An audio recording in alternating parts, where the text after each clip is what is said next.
Shalom, selamat pagi saudara. Pagi ini kita kembali lagi belajar Alkitab. Saudara yang kekasih, pagi ini saya ingin berbicara tentang sorga dan neraka. Siapa yang gak mau masuk sorga? Semua orang pasti ingin masuk sorga. Makanya saudara yang kekasih, sebelum kita masuk sorga, kita harus tahu dulu bagaimana caranya kita bisa masuk sorga.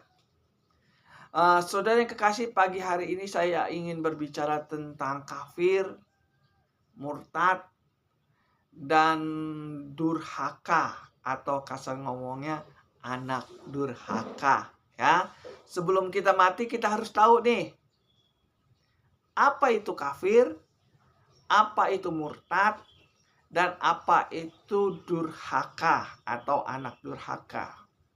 Saudara yang kekasih, kafir itu dari bahasa Arab. Kafirun artinya menutup atau cover. Cover tau nggak? Cover buku majalah. Itu kan majalah itu kan ada covernya ya, ada penutup. Seperti ini nih. Ini Alkitab nih, covernya ini. Nah, penutup isi dari Alkitab ini yang ada gambar orang berdoa. Ini namanya cover.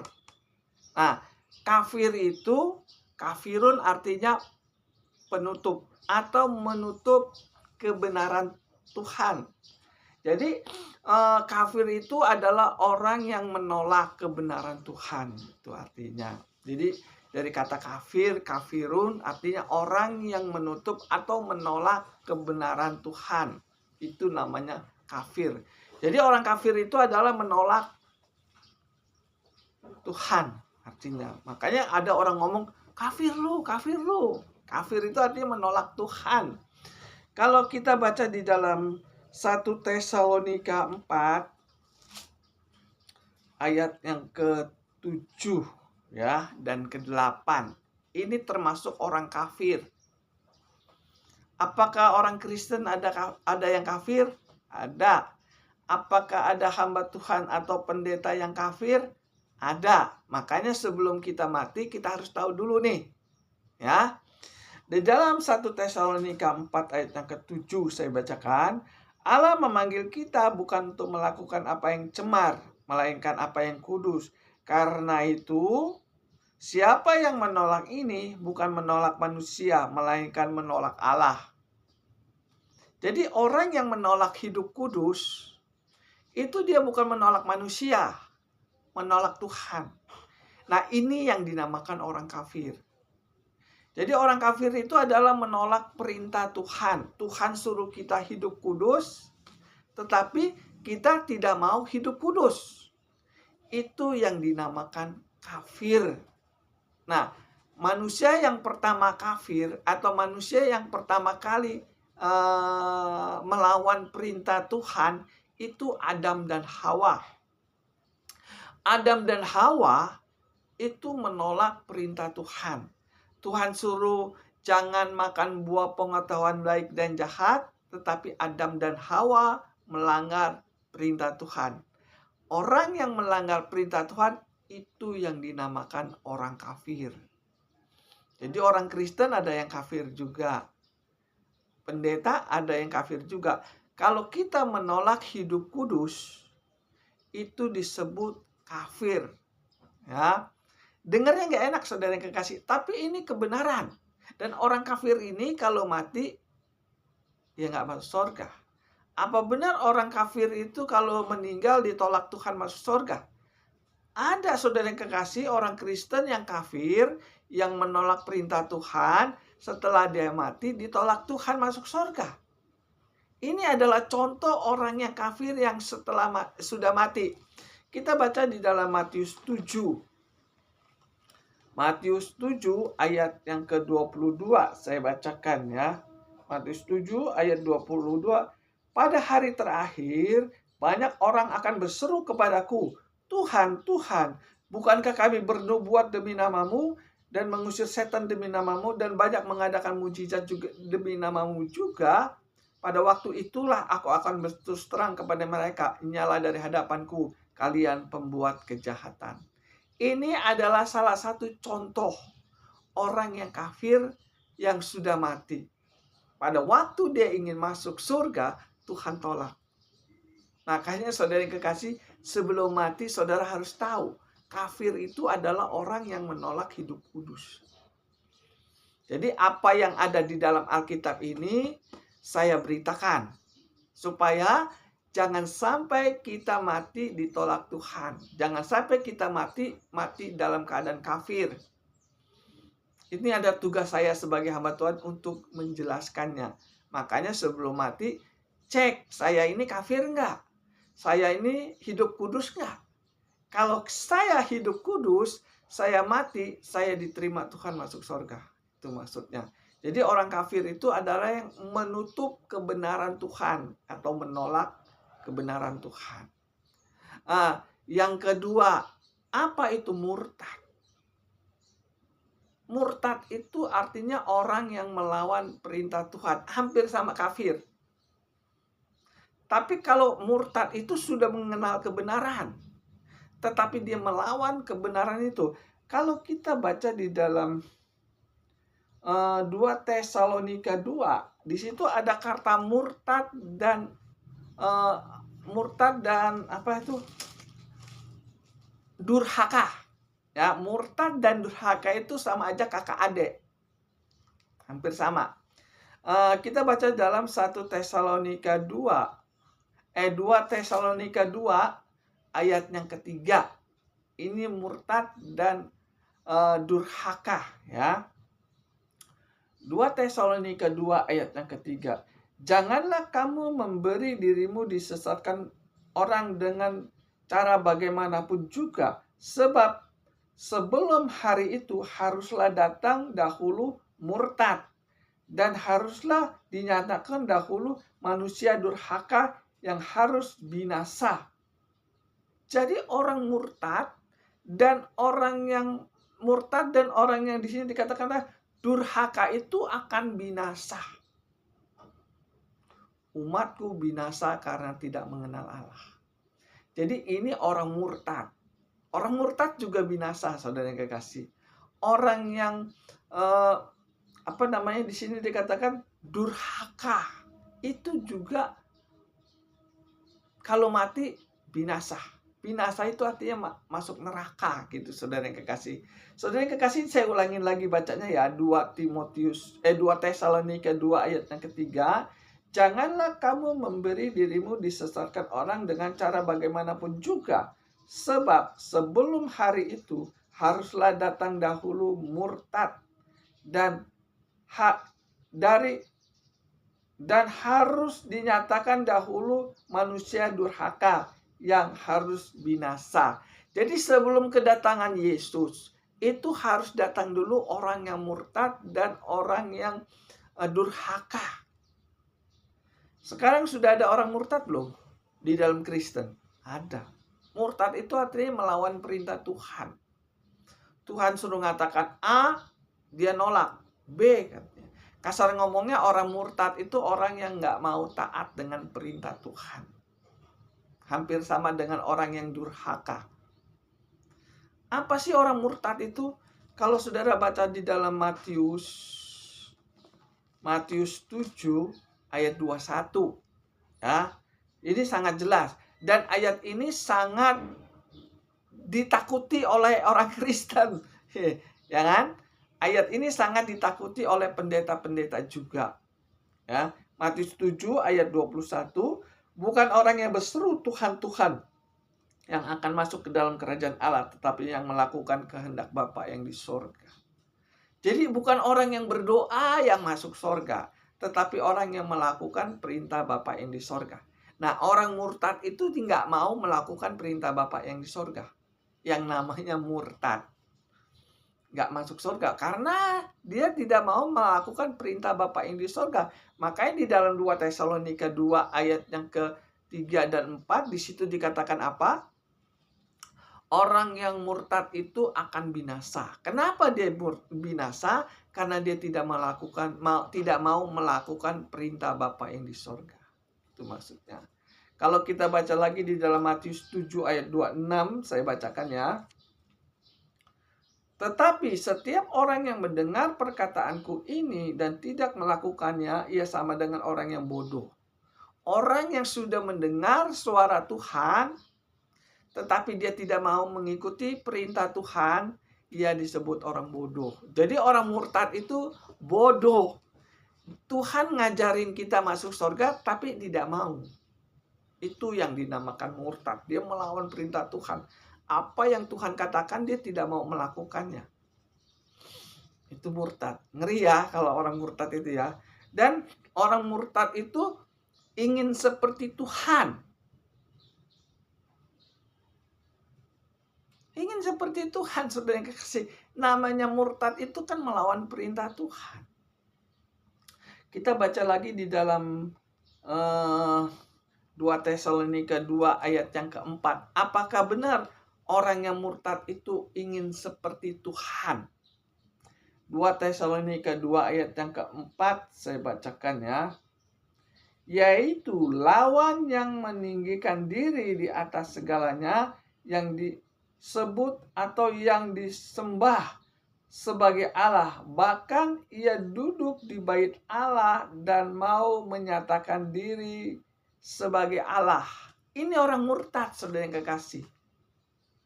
Muntang-muntang dia ngerti Alkitab, dia ingin seperti Tuhan, seperti Adam dan Hawa.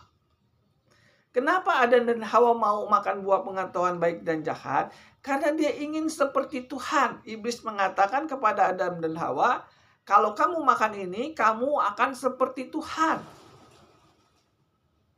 Nah, Adam dan Hawa ingin seperti Tuhan, makanya dia melawan perintah Tuhan.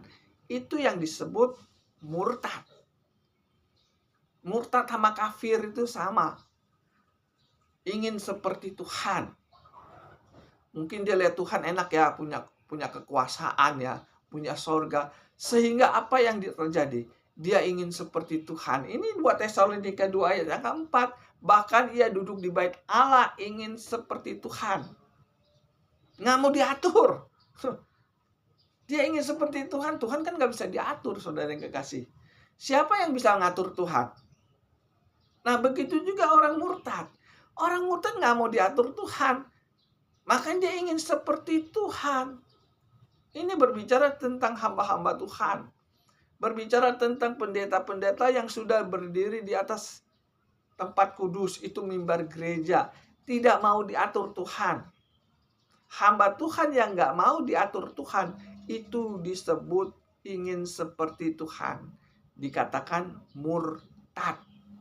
Ya, jelas ya. Dan di sini dikatakan orang yang durhaka.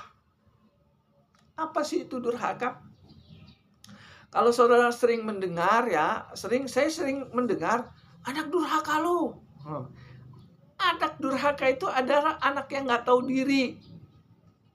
Sudah dilahirkan, dibesarkan dari kecil sampai jadi orang, disekolahkan, dikasih air susu waktu bayi, dikasih susu toh. Kasar ngomong dinenenin sama orang tuanya. Dari dia bayi, dikasih susu, dikasih makan yang terbaik, di sekolah yang terbaik. Setelah dia sudah besar, dia melawan orang tuanya yang sudah membesarkan dia. Itu yang dinamakan anak durhaka.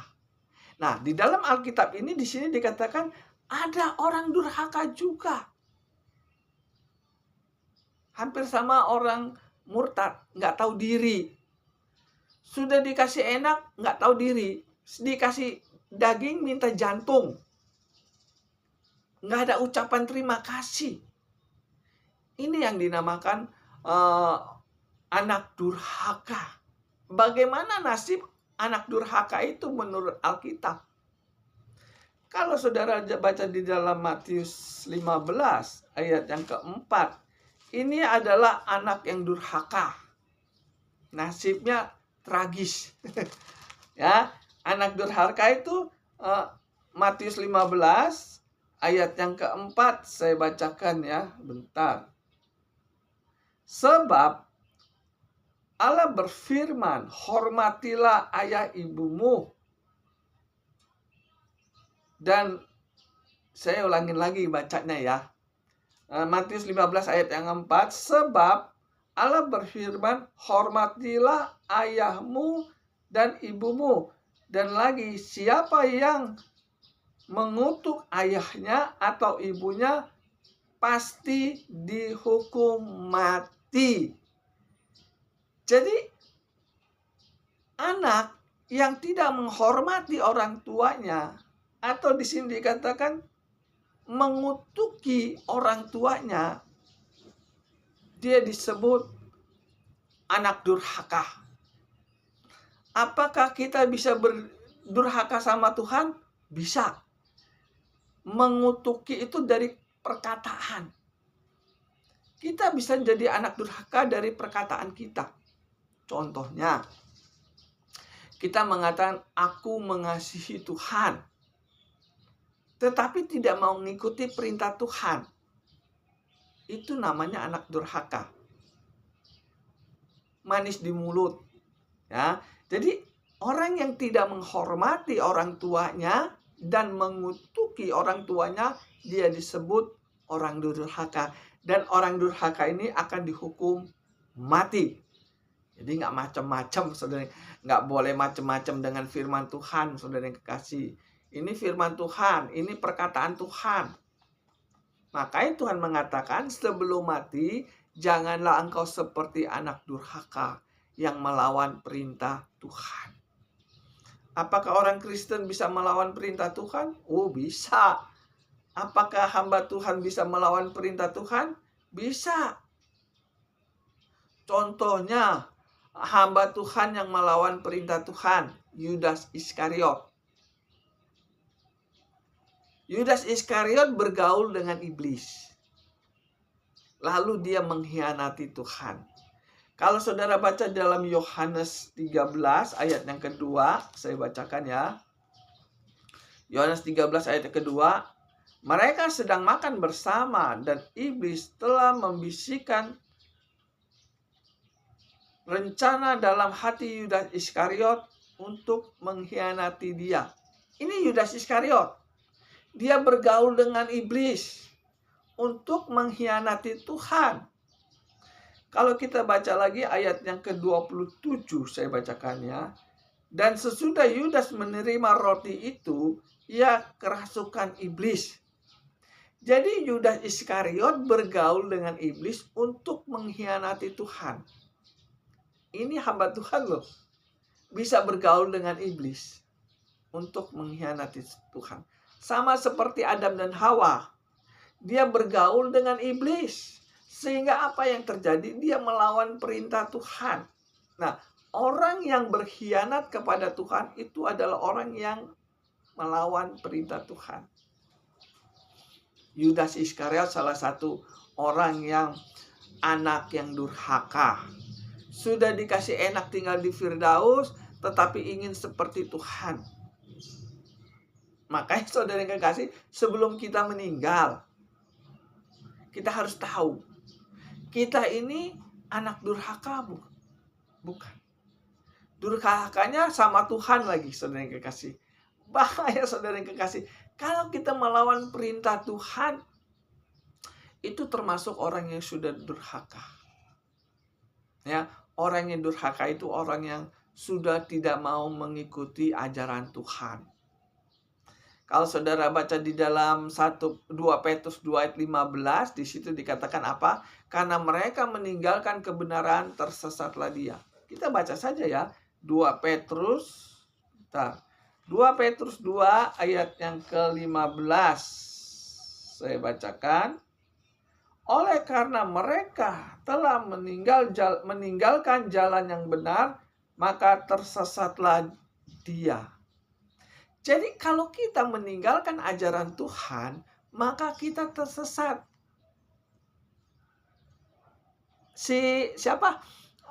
Yudas Iskariot meninggalkan ajaran Tuhan, maka dia tersesat sama iblis. Saya ingin tanya kepada saudara, apakah Tuhan mengajarkan Yudas Iskariot maling? Yudas Iskariot maling, saudara, kayak kasih maling uang perpuluhan lah kalau sekarang nih. Kas gereja itu kan uang perpuluhan. Nah, Yudas maling uang perpuluhan. Kenapa dia maling uang perpuluhan? Karena dia bergaulnya sama iblis. Saya ingin tanya kepada saudara, apakah Tuhan mengajarkan kita maling? Tidak, Yudas sudah keluar dari ajaran Tuhan sehingga dia maling uang kas Tuhan. Ini yang dinamakan anak durhaka. Sudah diberikan kesempatan untuk melayani Tuhan, tetapi dia mengkhianati Tuhan. Begitupun hamba Tuhan. Hamba Tuhan yang mencuri uang kas gereja, itu yang dinamakan orang yang mengkhianati Tuhan. Saya ingin tanya kepada saudara, pendeta kerja nggak? Pendeta cari duit nggak? Nggak cari duit.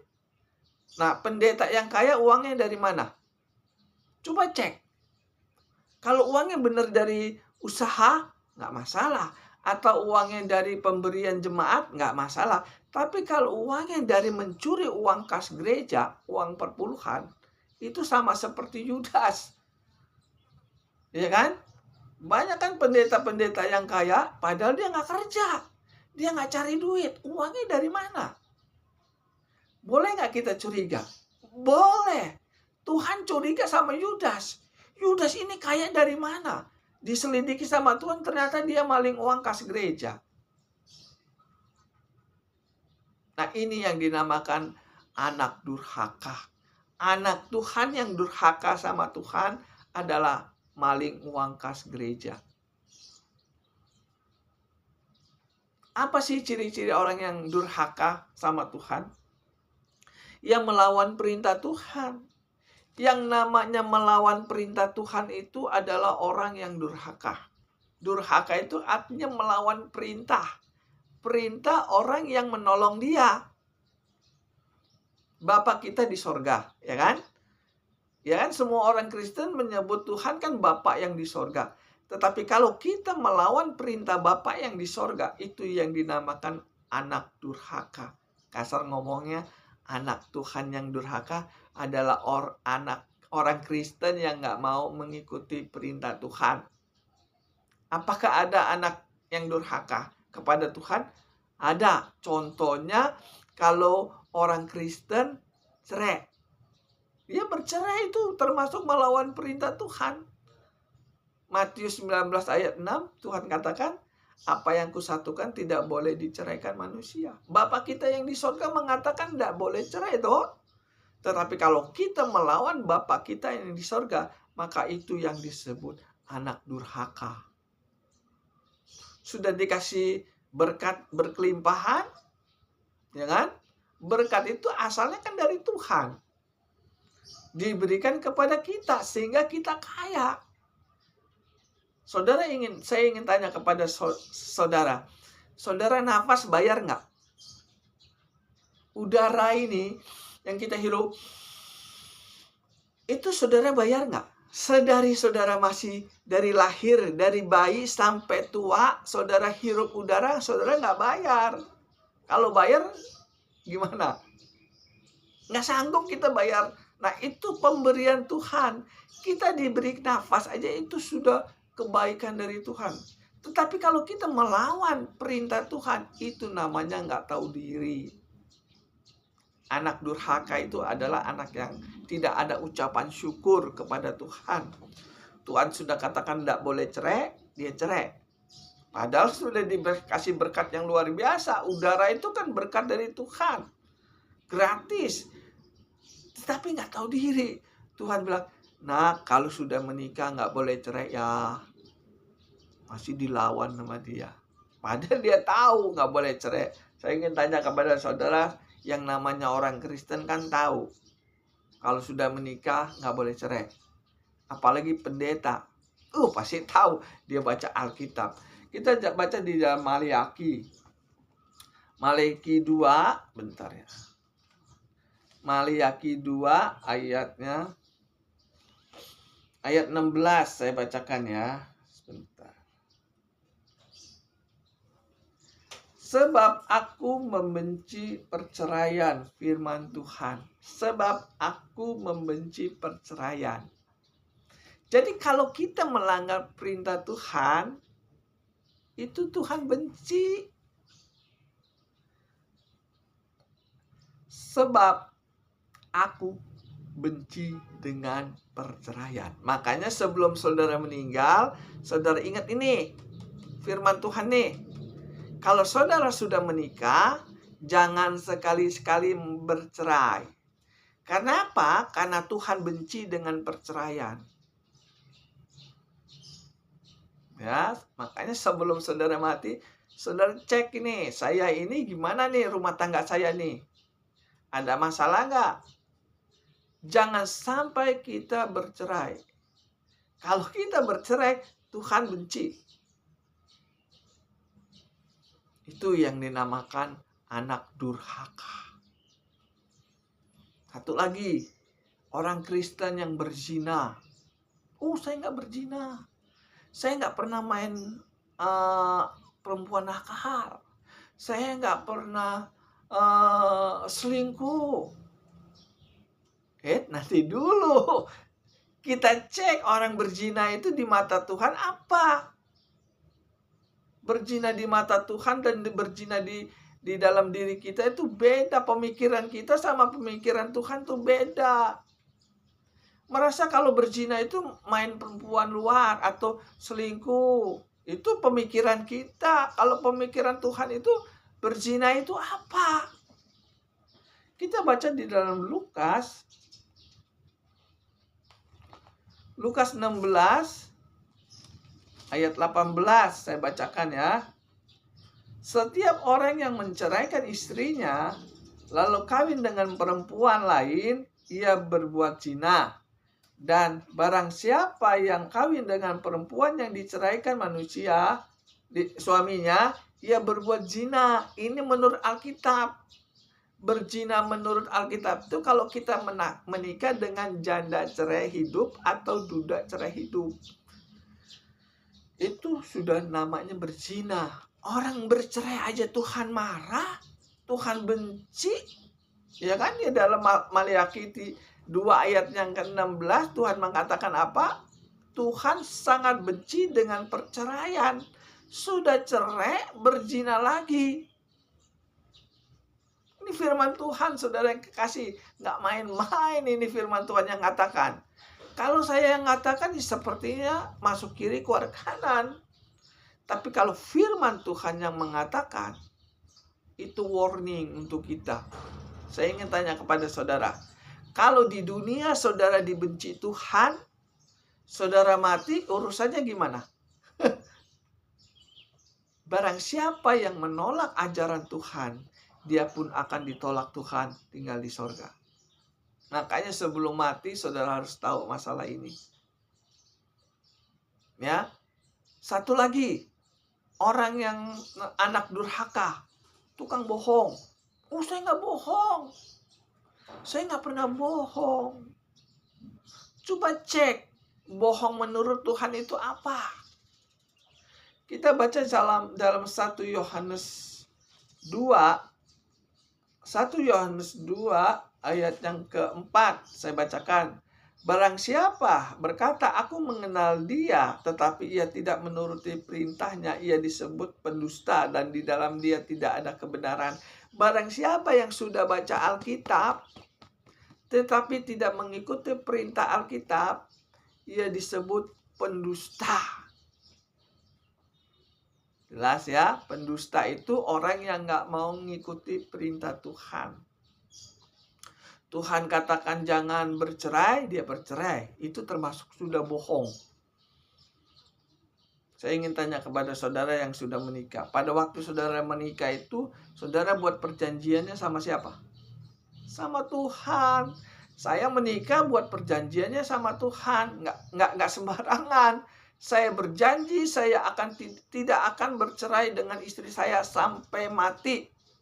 Itu perjanjian saya dengan Tuhan waktu nikah. Apa yang kusatukan tidak boleh diceraikan, kecuali mati. Itu perjanjian saya dengan Tuhan. Kalau saya melanggar perjanjian pernikahan ini, berarti saya sudah berbohong. Karena saya sudah janji, saya nggak akan bercerai kepada istri saya. Saya janji nih. Tetapi kalau saya bercerai, berarti saya bohong kan? Itu namanya bohong, saudara kekasih. Bohong itu bapaknya iblis.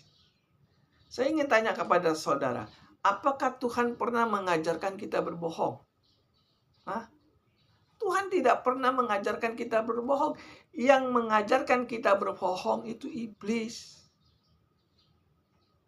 Kalau kita berbohong, berarti kita sudah keluar dari ajaran Tuhan. Karena Tuhan tidak pernah mengajarkan kita berbohong. Kalau kita berbohong, berarti kita sudah keluar dari ajaran yang benar. Kalau kita sudah keluar dari ajaran yang benar, itu namanya orang kafir. Orang kafir itu adalah orang yang nggak mau mengikuti perintah Tuhan. Jadi kafir, murtad, durhaka itu kakak adik, semuanya melawan perintah Tuhan. Makanya orang murtad, orang kafir, orang tadi saya bilang anak durhaka itu akan binasa, kata Tuhan. Jadi kalau kita menjadi orang Kristen, jangan hanya mengandalkan percaya saja masuk surga, mujizat masih ada, kita diselamatkan oleh kasih karunia, banyak-banyak berdoa, setia sampai mati, tapi nggak tahu kafir, nggak tahu murtad, nggak tahu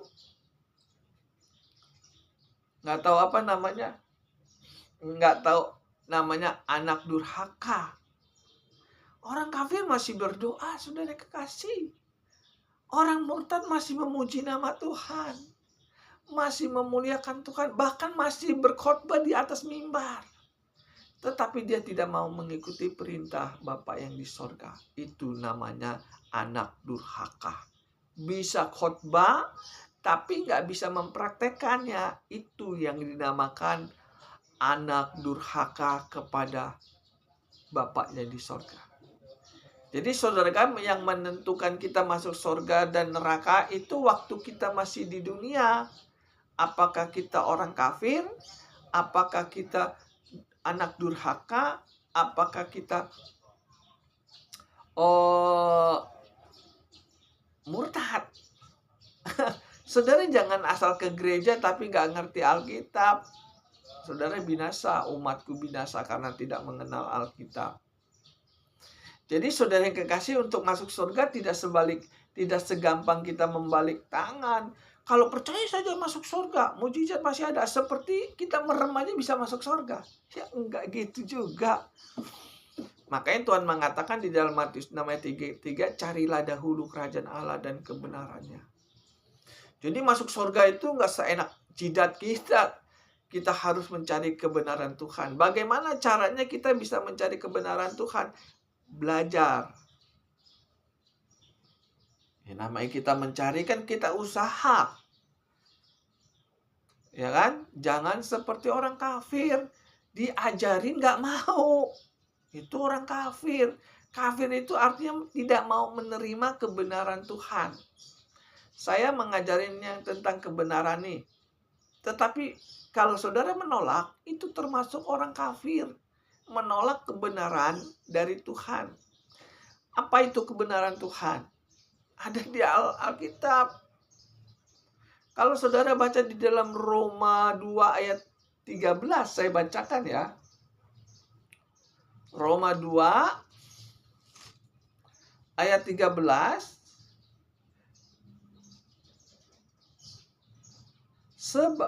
Mana Roma? Roma 2. Ini dia, Roma 2 ayat 13. Karena bukanlah orang yang mendengar hukum Taurat yang dibenarkan Tuhan, tetapi orang yang melakukan hukum Tauratlah yang dibenarkan. Jadi, karena bukan orang yang mendengar hukum Taurat yang dibenarkan Allah, tetapi orang yang melakukan hukum Tauratlah itu yang dibenarkan. Jadi saya menyampaikan kebenaran. Apa itu kebenaran? Orang yang melakukan hukum Taurat. Tetapi kalau ada orang yang tidak mau menerima, menutup ajaran yang saya sampaikan yang ada di dalam Alkitab ini, itu yang dinamakan kafir. Jadi kafir itu adalah orang yang menolak hukum Taurat. Kalau kita mau jujur ya, hukum Taurat itu asalnya dari Tuhan. Jadi kalau orang yang menolak hukum Taurat, dia termasuk orang kafir. Tidak mau menerima kebenaran dari Tuhan. Hukum Taurat itu kebenarannya dari Tuhan. Karena yang menulis hukum Taurat itu Tuhan. Sekarang ini banyak orang Kristen bahkan pendeta yang menolak kebenaran Tuhan. Apa itu kebenaran Tuhan? Hukum Taurat. Makanya Tuhan mengatakan di akhir zaman ini banyak orang murtad, orang di situ dikatakan anak durhaka, dan orang kafir. Kalau Yesus katakan nggak pernah bohong, saudara kasih. Kalau saya ngomong bisa bohong, tapi kalau Tuhan yang ngomong tidak akan bohong. Makanya saudara kekasih, sebelum mati, coba cek, saya ini orang kafir bukan? Saya ini orang murtad bukan? Saya ini melawan perintah Tuhan bukan? Cek sebelum mati. Jangan sampai kita mati dalam keadaan kafir. Jangan sampai kita mati dalam keadaan murtad.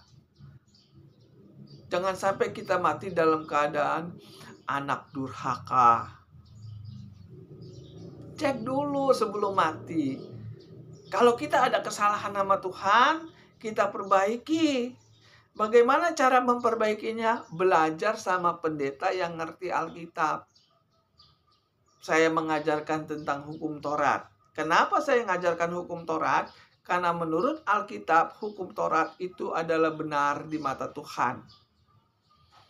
Tapi sayang, saudara yang kekasih, banyak pendeta yang menolak hukum Taurat. Kalau dia menolak hukum Taurat, berarti dia menolak kebenaran Tuhan. Kalau dia menolak kebenaran dari Tuhan, berarti dia orang kafir. Makanya orang kafir itu duduk di bait Allah, ingin seperti Tuhan.